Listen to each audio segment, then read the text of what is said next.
खबर जो खबर बने, खबर जो खबर हो, खबर जो खबर जैसी हो, अपनी शैली, अपना अंदाज, अपने तेवर।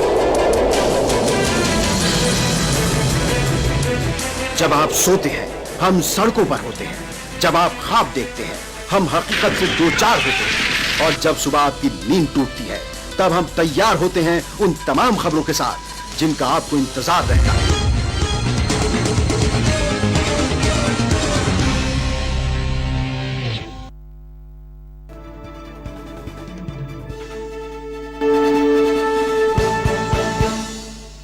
नमस्कार, इस वक्त केबीसी न्यूज पर सीधा प्रसारण देख रहे हैं। हमारी खास पेशकश प्राइम टाइम 5:34 हो चुके हैं। हम आज दिन भर की सबसे बड़ी खबर हम आप तक पहुंचाएंगे, लेकिन सबसे पहले हम आपको बता दें कि अब जल जमाव पर पूरे शहर में होने लगा है महासंग्राम। यह बात हम इसलिए कह रहे हैं कि आज भगवान चौक से लेकर केबिझा कॉलेज के नजदीक एक महाजाम लगाया गया, जिसका नेतृत्व पूर्व राज्य शिक्षा मंत्री डॉक्टर रामप्रकाश महतो कर रहे थे। इस खबर पर हम विस्तार से आपको बताएंगे। हम आपको यह भी बताएंगे कि आज कटिहार के आरक्षी अधीक्षक विकास कुमार अब फुल एक्शन मूड में नजर आ रहे हैं। चुनाव को लेकर तैयारी शुरू कर दी गई है। वहीं कहां हुई है सरकारी अनाजों की कालाबाजारी, ये भी हम दिखाएंगे। लेकिन सबसे पहले जल जमाव पर संग्राम हम आपको दिखा रहे हैं। वो तस्वीर आज लगभग 5 से 6 घंटे तक केबिझा कॉलेज के नजदीक महाजाम लगा दिया गया। इसका नेतृत्व रामप्रकाश महतो पूर्व राज्य शिक्षा मंत्री कर रहे थे। साथ में शिवा पासवान जो उस वार्ड के वार्ड कमिश्नर हैं, काउंसलर हैं, वो भी लोगों को समझाते बुझाते नजर आ रहे थे। और वो दावा कर रहे थे कि जो भी जनप्रतिनिधि हैं वो इस वार्ड की अनदेखी कर रहे हैं, जिसकी वजह से आज सड़क नाले नहीं बनाए जा रहे हैं। अगर यह बात सत्य नहीं है तो दोनों पति पत्नी रिजाइन कर देंगे काउंसलिंग पद से। तो ये शिवा पासवान के द्वारा कही जा रही थी। वहीं लोगों का आक्रोश उस वक्त फूटने लगा जब पिछले 10 दिनों से उस मोहल्ले में जल जमाव की स्थिति उत्पन्न हुई थी और लोगों को घर से निकलना मुश्किल हुआ था। लोगों ने टायर जलाकर और लोगों ने विरोध प्रदर्शन किया। आप देख सकते हैं टीवी स्क्रीन पर टायर जलाकर सड़कों को जाम किया गया और बड़ी मशक्कत के बाद, कई आश्वासन के बाद, नगर निगम के कई काउंसलर और अधिकारियों के बाद समझौता हुई कि जल्द से जल्द ऐसे इलाकों में जल जमाव जो बनी हुई है पिछले कई दिनों से, उससे लोगों को राहत मिले। इसके बाद ही इस भारी जो जाम किया गया था फिर जाकर तोड़ा गया। तो वो तस्वीर आप देख सकते हैं कि आज शहर में किस तरह से हंगामा रहा और लोग भी इस जन आक्रोश में लोगों ने भरपूर साथ दिया। 5 घंटे तक जाम से जहां आम लोगों को, आने जाने वाले लोगों को भी परेशानियों का सामना करना पड़ा, लेकिन टायर और बैरिकेडिंग कर जल जमाव से संबंधित जो समस्याएं थी उसको लेकर भारी विरोध नगर निगम के प्रति लोगों ने दिखाया है। आक्रोश दिखाया है, जल जमाव के प्रति लोगों ने गुस्सा दिखाया है। और पूर्व राज्य शिक्षा मंत्री डॉक्टर रामप्रकाश महतो के नेतृत्व में और वहां के जो स्थानीय नेता हैं उसके नेतृत्व में यह स्थिति उत्पन्न की गई थी। और जो जल जमाव की समस्याएं लगातार शहर के अलग अलग इलाकों में, शहर के अलग अलग वार्डों में बदस्तूर जारी है। और ऐसे में नगर निगम से एक ही मांग लोगों के द्वारा की जा रही थी कि जल्द से जल्द जिस इलाके में जल जमाव की स्थिति बनी हुई है उससे लोगों को निजात मिल सके। हमारे साथ नवनिर्वाचित डिप्टी मेयर सूरज राय इस वक्त फोन लाइन पर जुड़ चुके हैं। हम उनसे प्रतिक्रिया लेने की कोशिश करेंगे और यह जानने की कोशिश करेंगे कि जल जमाव को लेकर एक्शन प्लान क्या है। सूरज राय जी, आपका बहुत बहुत स्वागत है केबीसी न्यूज में। धन्यवाद तरुण जी। सबसे पहले तो आप पहली बार डिप्टी मेयर बने हैं, आपकी जिम्मेदारी बहुत बनती है, लोगों से काफी लोगों का उम्मीद है आपसे। तो और ऐसे में डिप्टी मेयर बनने के बाद ऐसा जल प्रलय हुआ है, ऐसी बारिश आई है कि लोगों का घर से निकलना मुश्किल हो गया, बाढ़ जैसे हालात उत्पन्न हो गए हैं। क्या व्यवस्था की जा रही है नगर निगम की ओर से? नगर निगम के द्वारा लगातार जो है जल जमाव निकासी पर काम चल रहा है। हम लोग सशक्त समिति, अस्थायी समिति में भी 100 पंपिंग सेट का खरीदारी किए हैं, सब जगह लगा हुआ है। लेकिन जो हमारा स्रोत था, जो जलाशय सब था, जहां बारिश के दिनों में पानी जाकर के अपना स्थान लेता था, आज के दिनों में जो है लगभग जो है प्लॉटिंग होकर के गृह निर्माण हो गया है।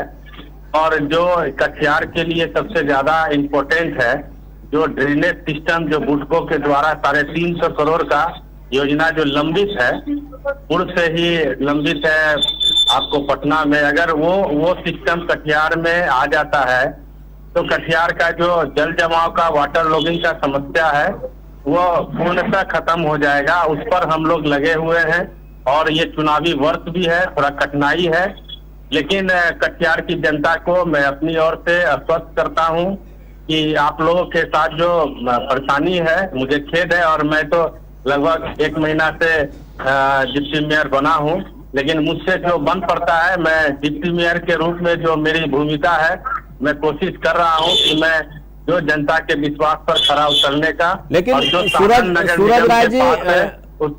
सूरज राय जी, यह समस्या आज की नहीं है, पिछले कई वर्षों से लोग इसी तरह के हालात से जूझ रहे हैं। आप भी इसी कटिहार जिले के निवासी हैं, इसी शहर के निवासी हैं, लगातार आप वार्ड काउंसलर भी हैं, तो ऐसी परिस्थिति अब आई है कि 350 करोड़ की लागत से ड्रेनेज सिस्टम बनाई जाएगी, लेकिन इससे पहले 9 साल तक भी विजय सिंह मेयर लगातार काबिज रहे हैं, कई जनप्रतिनिधि भी रहे, लेकिन इस ओर कोई ध्यान नहीं दिया गया। जब भी बातें होती है, जब भी जन आक्रोश फैलता है, तो आश्वासन के सिवा लोगों को और कुछ नहीं मिलता है। सबसे बड़ी बात है कि मैं अपनी बारे में बता सकता हूँ, मेरी जो जिम्मेवारी है और जनता के प्रति जो मेरी प्रतिबद्धता है, जो कमिटमेंट है, मैं अपनी भूमिका के बारे में बता सकता हूँ। रहा पहले इनका क्या कार्यकाल रहा, वो लोकतंत्र में जनता मालिक होती है और जनता जस्टिस करे। बाकी मैं अपना कार्य जो है कोशिश कर रहा हूँ निष्ठापूर्वक निभाने का और जनता के दुख दर्द में शामिल होकर उनका जो समस्या है कम करने का। और निश्चित तौर पे नगर निगम परिवार भी लगा हुआ है और हम लोग जो देख रहे हैं वाटर लॉगिंग की समस्या पहले के अपेक्षा इस बार ज्यादा बारिश भी हुई है और ज्यादा हो भी रहा है और शहर वासियों को कहीं न कहीं काफी परेशानियों का सामना करना पड़ रहा है। उससे मुझे खेद भी है, दुख भी है, लेकिन हम लोग कोशिश कर रहे हैं कि जल्द से जल्द इससे निजात दिलाई जाए। चलिए सूरज राय जी, लोग भी आपसे उम्मीद कर रहे हैं कि आप जल्द से जल्द जो समस्याएं हैं, जो जूझ रहे हैं, आम लोगों की समस्याएं सर्वोपरि है, इसे जल्द से जल्द लोगों को छुटकारा दिया जाए ताकि कटिहार शहर एक विकसित और सुंदर शहर में गिनती किया जा सके। सूरज राय जो डिप्टी मेयर बने हैं, कई बार काउंसलर रहे हैं और इस बार डिप्टी मेयर का पर काबिज हैं, और ऐसे में मेयर के साथ साथ डिप्टी मेयर की भी जिम्मेदारी होती है कि इस तरह की समस्याओं का त्वरित निष्पादन किया जा सके। हम आपको लगातार दिखा रहे हैं कि शहर में किस तरह से जल प्रलय आया हुआ है और लोग परेशान हैं, और ऐसे में आक्रोश भी लोगों का बढ़ता हुआ नजर आ रहा है। हालांकि नगर निगम की ओर से जितने भी अधिकारी हैं, मेयर हैं, डिप्टी मेयर हैं, एग्जीक्यूटिव इंजीनियर हैं, जितने भी अधिकारी हैं, सभी लोग अब निकलकर वैसे जगहों पर, वैसे इलाकों में जाकर जल निकासी का काम युद्ध स्तर पर किया जरूर जा रहा है, लेकिन मेन पावर की कमी है, इंफ्रास्ट्रक्चर की कमी है, जिसकी वजह से कार्य जो है धीमी गति से हो रही है और लोग और जो क्षेत्रफल है, जो वार्ड की संख्या है, जल जमाव की जो संख्या है वार्डों की, वो बहुत ज्यादा है और ऐसे में मेन पावर की कमी की वजह से जो काम तुरंत होना चाहिए वो थोड़ी लेट से जरूर हो रही है। लेकिन नगर निगम भी इस ओर काफी एक्टिव है। हम कल आपको खबर दिखा रहे थे कि किस तरह से नगर निगम के लोग एक्टिव नजर आ रहे थे और कितने पानी में घुसकर सफाई कर्मी सफाई कर रहे थे, लेकिन उसके बाद भी लोगों की समस्याएं हैं। लोग घर में रहकर जल और पानी से लड़ रहे हैं और ऐसे में जो स्थिति है वो जल्द से जल्द ठीक हो, ये मांग किया जा रहा है और केबीसी की ओर से भी ये लगातार मांग की जा रही है कि जो समस्याएं हैं वो नगर निगम और स्थानीय जनप्रतिनिधियों के हस्तक्षेप से जल्द से जल्द सुलझाया जा सके। हमारे साथ पूर्व राज्य शिक्षा मंत्री doctor Ram Prakash Mahato phone line पर जुड़ चुके हैं, जो आज के इस हंगामे का विरोध का नेतृत्व कर रहे थे। हालांकि कई स्थानीय नेता भी वहां मौजूद थे। सर, सबसे पहले केबीसी न्यूज में आपका स्वागत है। धन्यवाद। लगातार जल जमाव की स्थिति को लेकर शहर के लोग अब आक्रोशित नजर आ रहे हैं और ऐसे में आज आपने केबिझा कॉलेज के नजदीक धरना प्रदर्शन, यूं कहे कि काफी आक्रोश जताया नगर निगम के प्रति। आप भी कई बार विधायक रह चुके हैं, मंत्री रह चुके हैं। देखिए, हम ये समझ रहे कि जनप्रतिनिधि उदासीन है और जिला प्रशासन लगता है कि जिला पदाधिकारी के लिए, जिला प्रशासन के लिए ये जल जमाव, लोग मरे, लोग डूबे, लोग कोरोना से वैश्विक महामारी का दंश झेली रहा था। अब ये गटर का पानी, गंदा पानी, गंदे नाले के पानी में रहने को मजबूर हो, ये जिला पदाधिकारी की जवाबदेही नहीं है। मेरा ये मानना है कि जिला प्रशासन और नगर निगम प्रशासन और जनप्रतिनिधि, सांसद, विधायक और मेयर, ये तमाम लोग उदासीन हैं, अपने कर्तव्य को नहीं समझ रहे हैं। कटिहार के आवाम को, कटिहार का पूरा 45 वार्ड का 3/4 हिस्सा नारकीय जीवन हिस्सा के लोग, निवासी नारकीय जीवन जीने को मजबूर है। कोई विरोध नहीं कर रहा है। कटिहार के लोगों को गुस्सा ही नहीं आता है। अब बाकी जगह होता तो हंगामा होता। इसीलिए वहां जब हम लगातार कह रहे हैं, कल मैंने जिला पदाधिकारी से रिक्वेस्ट किया कि थोड़ा आप रुचि लीजिए, थोड़ा इसमें इंटरेस्ट लीजिए। पीएचईडी के एग्जीक्यूटिव इंजीनियर को कहिए कि सब बड़ा बड़ा पंप लगा के पानी निकलवा दे इलाके से। लोगों का रहना मुहाल हो गया, जीना खाना उठना बैठना मुहाल हो गया। उन्होंने कोई ध्यान नहीं दिया। ये जो नगर आयुक्त है ये भी काहिल है, सुस्त है। हम तो आज तक सुन नहीं रहे, 8 महीना 7 महीना से है, इसका पता ही नहीं चलता है कि मनिंदर कुमार किस काम के लिए यहाँ आए हैं। ये केवल कुर्सी पर बैठे हैं। इसलिए हमारा ये मानना है, 15 साल से विधायक और 10 साल से मेयर, विधायक वित्त मंत्री, उप मुख्यमंत्री सुशील मोदी का दुलारा है और मेयर नीतीश कुमार मुख्यमंत्री का दुलारा है। मेयर कैसे ही बने रहे, इसके लिए माननीय मुख्यमंत्री यहाँ के पार्षदों को फोन करके बोलते हैं। तो जब आप यहाँ का मेयर कभी कहेगा हम मेयर रहेंगे, कभी बोलेगा हम एमएलए बनेंगे, 40 गाड़ी लेके गया था एमपी का टिकट मांगने, तो कभी एमपी बनेंगे, तो विधायक भी बनेगा, एमपी भी बनेगा, मेयर भी खरीद बिक्री करेगी, हॉर्स ट्रेडिंग करे।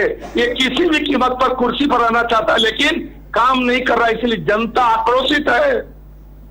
इसीलिए आक्रोश का आज ये आक्रोश का प्रदर्शन है।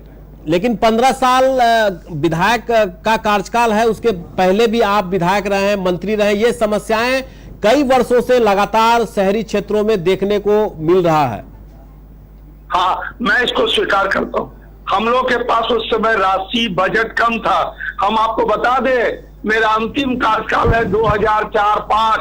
उस समय राज्य का बजट था 23,558 करोड़ और आज 20-21 का बजट है 2,11,711 करोड़, 761 करोड़। और नीतीश जी बोलते कि मैंने बजट का आकार 10 गुना बढ़ा दिया, मैंने राशि बढ़ा दी। 40,000 करोड़ तो इसका जल नल में है, जो फ्लॉप योजना है। उस जल नल में भी कटिहार का विधायक 153 यूनिट अपने साले के नाम से, बबलू भगत, प्रदीप भगत अपने पुतौह के नाम से लिए हुए है।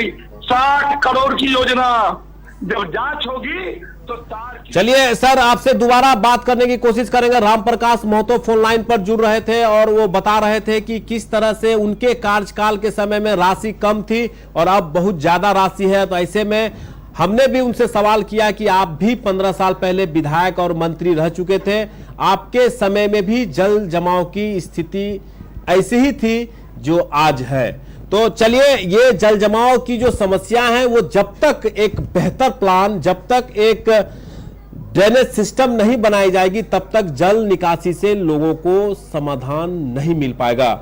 चलिए वो तस्वीर हम आपको दिखाते हैं जो आज जन आक्रोश फैला है जल जमाव को लेकर।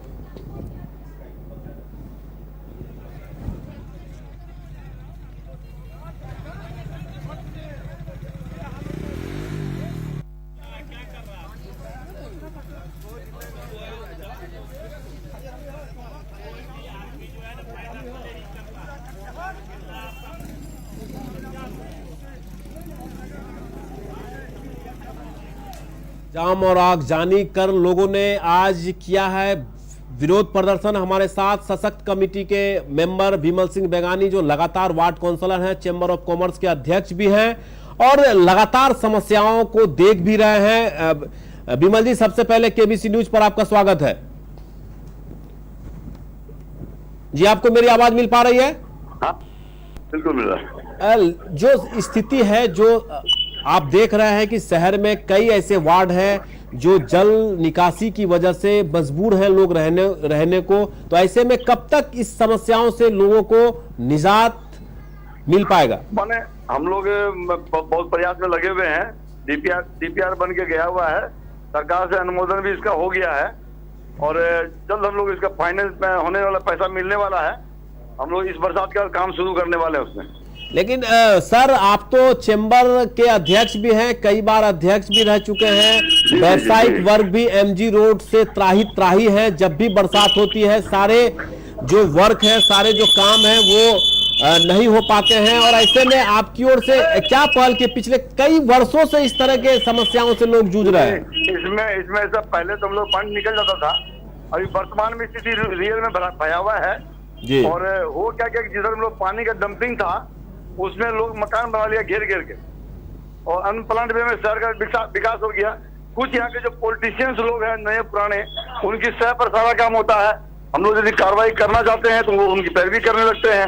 इसका नतीजा है कि यहाँ वो लोग होमली में करते हैं और कोई बात नहीं है। चलिए, बहुत बहुत धन्यवाद। धन्यवाद। जल्द से जल्द कटिहार शहर में जो ड्रेनेज सिस्टम है वो बनाया जाएगा, तभी लोगों को इससे राहत मिल पाएगी। चलिए, चुनाव का माहौल अब धीरे धीरे बनने लगा है। बहुत जल्द ही बिहार में चुनाव आचार संहिता लगने की घोषणा हो सकती है। ऐसे में अब कटिहार के आरक्षी अधीक्षक, जिला प्रशासन भी अब एक्शन मूड में नजर आ रहे हैं। लगातार बैठकों का दौर जारी है और ऐसे में अब कटिहार के आरक्षी अधीक्षक ने आज अहमदाबाद थाने का निरीक्षण किया। कई तरह के अभिलेख की जांच की गई और चुनाव से संबंधित जो भी कार्यशैली है उस पर विचार भी किए गए। चलिए, आपको हम सीधे लिए चलते हैं अहमदाबाद, जहां कटिहार के आरक्षी अधीक्षक विकास कुमार पहुंचे निरीक्षण करने के लिए। आप टीवी स्क्रीन पर देख सकते हैं अहमदाबाद का वह दृश्य जहां कटिहार के आरक्षी अधीक्षक स्वयं अब चुनाव की तैयारी में जुट चुके हैं। दल बल और जो भी स्थिति है उससे अवगत होने के लिए उस इलाके की स्थिति को ठीक से चुनाव संपन्न हो, इसको लेकर आरक्षी अधीक्षक ने आज अहमदाबाद का दौरा किया है और ऐसे सभी थानों का आरक्षी अधीक्षक विकास कुमार के द्वारा की जाएगी और जो भी चुनाव से संबंधित निर्देश हैं अपने थानाध्यक्ष, अपने डीएसपी को जरूर देंगे। क्या कहना है कटिहार के आरक्षी अधीक्षक विकास कुमार का, ये आपको सुनवाते हैं। ये नियमित निरीक्षण का कार्यक्रम था जिसमें अहमदाबाद थाना के सरिस्ता कार्यों की, अपराध की और आगामी चुनाव को देखते हुए जो निरोधात्मक कार्रवाई है या शस्त्र की जब्ती है, जमा कराने की है, सत्यापन है, इन्हीं सब बिंदुओं पर निरीक्षण किया गया है। मूलतः जो अभिलेख है उनका अवलोकन किया गया है और जो अभिलेख की स्थिति है वो अद्यतन है या नहीं इसकी जांच की। वर्तमान में अहमदाबाद थाना के अभिलेख की स्थिति संतोषजनक है और चुनाव की तैयारी भी की जा रही है। जो भी दिशा निर्देश दिया गया है उसका अनुपालन किया जा रहा है। चलिए, चुनाव शांतिपूर्ण और भयमुक्त माहौल में संपन्न हो, इसको लेकर कटिहार के जिला प्रशासन और पुलिस प्रशासन ने अब कमर कस लिया है और ऐसे में शांतिपूर्ण माहौल में ही चुनाव संपन्न कराया जाएगा। और ऐसे में आज कटिहार के एसपी ने अहमदाबाद थाने का दौरा किया। आज के इस अंक में फिलहाल इतना ही। हम उन तमाम खबरों को आज तक पहुंचाते हैं, आप तक पहुंचाते हैं और ऐसे में हमारी खास पेशकश प्राइम टाइम हर दिन 5:30 बजे देखना न भूलें। आज के इस अंक में फिलहाल इतना ही। केबीसी की पूरी टीम के साथ तरुण को दीजिए इजाजत। नमस्कार। खबर जो खबर बने, खबर जो खबर हो, खबर जो खबर जैसी हो, अपनी शैली, अपना अंदाज, अपने तेवर।